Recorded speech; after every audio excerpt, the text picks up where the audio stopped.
কেউ বলে চাল কুমড়া, কেউ বলে জালি কুমড়া, আমরা বলি চাল কুমড়া। তো আপনাদের কোন এলাকায় কি বলেন অবশ্যই কমেন্টে জানাবেন। হ্যালো এভরিওয়ান, আসসালামু আলাইকুম। কেমন আছেন সবাই? আশা করি ভালো আছেন। চলে আসলাম নতুন একটা ভিডিও নিয়ে। তো সবাই ভিডিওটি দেখবেন, ভালো লাগলে লাইক কমেন্ট করবেন, আর আমার চ্যানেলে নতুন হয়ে থাকলে চ্যানেলটি সাবস্ক্রাইব করে দেবেন। তো এখানে আমি চাল কুমড়া নিয়ে নিলাম। তো এখানে অর্ধেকটা নিয়ে নিচ্ছি, আর অর্ধেকটা আছে সুন্দর করে পরিষ্কার করে ধুয়ে আমি হলুদ দিয়ে সিদ্ধ করতে বসিয়ে দিলাম। তো এখানে আমি ভালো করে এগুলো সিদ্ধ করব। এতে দেখেন সিদ্ধ করে আমি পানিগুলো জড়িয়ে নিলাম। তো পানিগুলো জড়িয়ে নিয়ে সুন্দর করে এগুলো ধুয়ে নেব আবার। তো ধুয়ে নেওয়ার পর চলে আসতেছি রান্নাতে। তো এখানে আমি চটপট রান্না করার জন্য নিয়েছি প্রেশার কুকার। তো আমি প্রেশার কুকারে সবগুলো কুমড়ো দিয়ে দিলাম। তো এখানে সবগুলো কুমড়ো দিয়ে এখানে আমি দিয়ে দেবো। এই পর্যায়ে এসে অনেকগুলো চিনি, মানে আধা কেজির মতো আপনি চিনি দিতে হবে। এখানে আমি হাফ নিয়েছি, এই জন্য আধা কেজি দিয়েছি। কুমড়াটা অনেক বড় ছিল, তো অর্ধেকটা আধা কেজি দিলাম চিনি, আর সাথে দিয়ে দিলাম লবণ।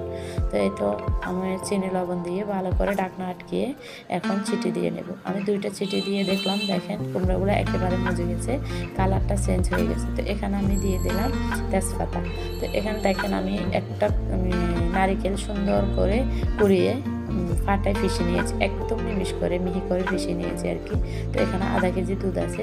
তো আমি চিনি লবণ তো আগে দিয়ে দিলাম। তো এখানে দুধ দিয়ে দিলাম আর নারিকেলগুলো দিয়ে দিলাম। তো ভালো করে মিক্স করে নিচ্ছি। তো আপনাদের এলাকায় কীরকম করে খান অবশ্যই কমেন্টে জানাবেন আমাকে। তো আমি তো আমাদের নোয়াখালীতে এরকম করে খাওয়াই বেশিরভাগ, আর জানি না কি করে খাই। যদি জানতাম তাহলে অন্য কিছু আমিও করতাম। তো আমি যেভাবে রান্না করি শুধু আপনাদের সাথে শেয়ার করলাম। এতে দেখেন দুধগুলো অনেক ঘন হয়ে গেছে, পানিগুলো আর কি। তো আমি দেখতেছি লবণ সব কিছু ঠিক হয়েছে কিনা, মশলা সব ঠিক হয়েছে।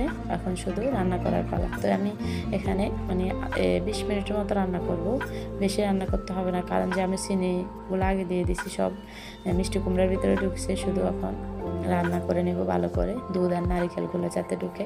তো এই তো আমি অনেকক্ষণ রান্না করে নিচ্ছি, আর কুমড়ার কালারটা কিন্তু চেঞ্জ হয়ে যাচ্ছে, সাদা সাদা ভাব এসে যাবে আর একদম গাঢ় হয়ে যাবে। তো এটা আমি রান্না করে সুন্দর করে ঢাকনা দিয়ে ঢেকে রেখে দেব। তো সকালবেলার জন্য এখানে রাত্রে রান্না করতেছি। দেখেন কি সুন্দর উপরে হর বসে গেছে গাঢ় হয়ে, আর চিনিগুলো সুন্দর করে ভিতরে মজে গেছে কুমড়া। দেখেন কত সুন্দর একটা কালার এসে গেছে মিষ্টি কুমড়াগুলো। তো খেতে কিন্তু অনেক মজা হয়েছে, আমি ভাবি না এত মজা হয়ে যাবে। আর আগে আমরা অনেক দিন রেখে দিতাম। তো এখানে সকালবেলা রুটি আর পরোটা নিয়ে আসছে। তো ওরা খাবে, আমার ছেলে মেয়ে খেয়ে ওরা চলে যাবে পরীক্ষা দিতে। তো সবার পরীক্ষা চলতেছে, আপনারা সবাই দোয়া করবেন আমার ছেলে মেয়ের জন্য। তো এই তো আমি আপনাদেরকে খেয়ে দেখাচ্ছি কেমন হয়েছে। তো পরোটা দিয়ে খেতে কিন্তু অনেক মজা, এখানে মুড়ি দিয়েও খাওয়া যাবে, আর বিশেষ করে চালের রুটি দিয়ে অনেক মজা হয়। তো এই তো আমি খাচ্ছি, কুমড়োগুলো একেবারে মজে নরম হয়ে গেছে।